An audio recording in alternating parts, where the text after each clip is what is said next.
Vem comigo para o telão da audiência. Delegado falando a respeito de mais um caso aqui na capital. Coloca aí. E ontem culminou com um caso que fechou a semana e nós decidimos aqui trazer isso a público para conscientizar a população de que o monopólio estatal da justiça e do uso da força é do Estado. Então, se o cidadão se sobrepõe a isso, quer se sobrepor a isso, ele passa a incorrer em crimes. Seja ele fazendo justiça com as próprias mãos, que ele se subcoloca aí na posição do criminoso, como fazendo encenações, delitos de ensaio, para movimentar todo o aparato judicial e o aparato da polícia. Nós tivemos aí uma comunicação falsa de um desaparecimento de uma pessoa motorista de aplicativo.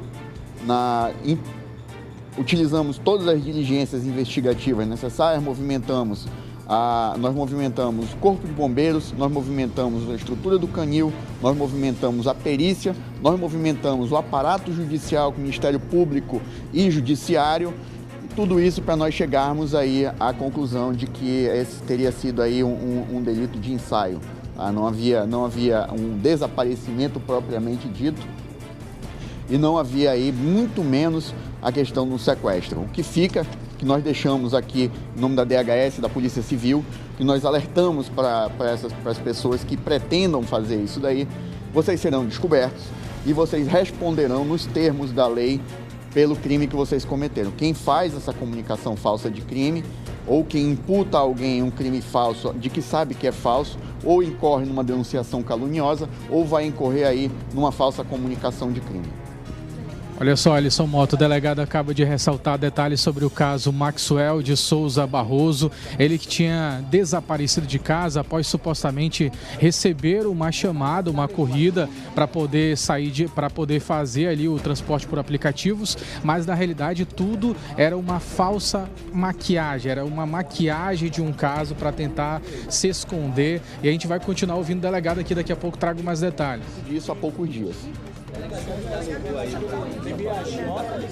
Nós não conseguimos conversar com ele ainda, tá? Nós sabemos que a pessoa está viva, ela está bem, não está padecendo aí, não foi vítima de nenhum crime, nós sabemos, mas nós não o tivemos ainda.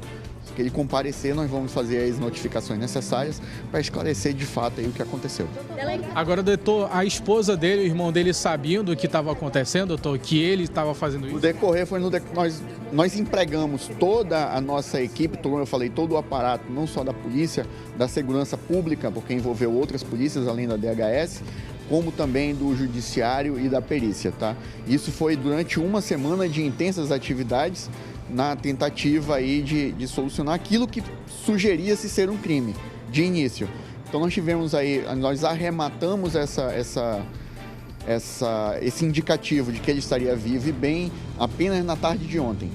Agora, doutor, envolvendo as outras pessoas, doutor, a esposa dele, o irmão dele, sabiam desse plano, doutor? Aquele áudio falando sobre o carro dele ser encontrado? Não, nós não tivemos conhecimento desse áudio do carro sendo encontrado. Eu tomei conhecimento desse fato de uma maneira muito casuística. Nós havíamos ido cumprir uma diligência num determinado ramal ali da M010, no quilômetro 42, e na volta nós encontramos aí diversos motoristas de aplicativos e paramos para saber do que se tratava. Foi quando tive contato primeira vez com esse delito. Quando nós chegamos na delegacia de homicídio, nós tivemos sinal e tudo mais, foi que nós tomamos conhecimento que havia ali um registro de desaparecimento e da ocorrência de um possível sequestro, dadas as circunstâncias que nos foram colocadas aí no boletim de ocorrência. Doutor, as imagens de posto de gasolina, elas trouxeram também esclarecimentos em desse caso? Olha, todos os elementos que foram amealhados aí durante a investigação, eles nos serviram para chegar à conclusão que nós chegamos na tarde de ontem. Então, tudo que nós colhemos, tudo que a equipe de investigação coletou, foi útil para que a gente chegasse aí ao deslinde dessa situação. O que eu quero que fique...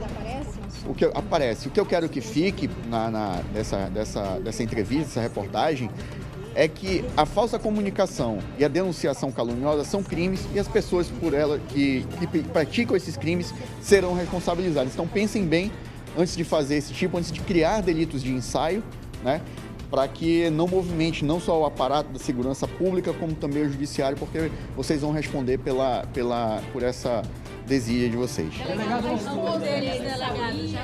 Não há indicativo, eu não tenho indicativo para dizer se ela agiu em conluio com ele. O que eu posso afirmar é que há poucos dias ela teria tido conhecimento de que ele realmente estaria vivo aí. Então, as informações repassadas pelo delegado Daniel Antonin sobre esse caso, é um caso que tomou grandes repercussões porque havia informação de que esse motorista por aplicativos tinha saído de casa ainda nesse período agora de novembro. Era algo muito recente, ele tinha saído de casa para fazer uma corrida e aí essa corrida era em direção ao centro de Manaus. Chegando ali na Bola da Suframa, o sinal do celular dele ficou completamente inativo, ninguém conseguia entrar em contato, ninguém conseguia mandar mensagem ou fazer ligações. O carro desse motorista por aplicativos, só foi encontrado no quilômetro 32 da rodovia estadual AM010. Então, dentro do carro, a polícia encontrou manchas de sangue, foi mobilizada toda uma organização da polícia para poder tentar localizar o cadáver. Os amigos desse motorista por aplicativos também se mobilizaram para ir ao local, gastaram combustível e tudo fazia parte de um plano que o Maxwell tinha. Segundo as informações preliminares que a nossa equipe de reportagem teve acesso, o Maxwell, na realidade, ele estava com dívidas em relação à agiotagem. Ele tinha dívidas com a agiota e, com isso, queria se livrar delas e, por isso, planejou esse plano. Ele saiu de Manaus em direção a Santarém. Estava escondido em uma das cidades ali do município de Santarém, naquela região onde ele estava ali, segundo as informações preliminares, aguardando aí essa situação ser resolvida. Isso porque com certeza ele tinha uma dívida grande e aí teve esse plano. Só que através desse plano ele mobilizou muitas pessoas, esforços de pessoas que realmente estavam preocupadas com ele, como os amigos, os colegas, outros profissionais da área, mobilizou várias equipes da Força de Segurança do nosso estado do Amazonas, causando sérios prejuízos. Se ele já tinha dívidas a pagar, agora os prejuízos estão ainda maiores. Alisson Mota. Kennedson, obrigado pelas informações. Olha que história absurda, gente. O desespero, o que não faz com as pessoas? O Maxwell estava todo endividado e aí não viu outra saída a não ser forjar o próprio sequestro.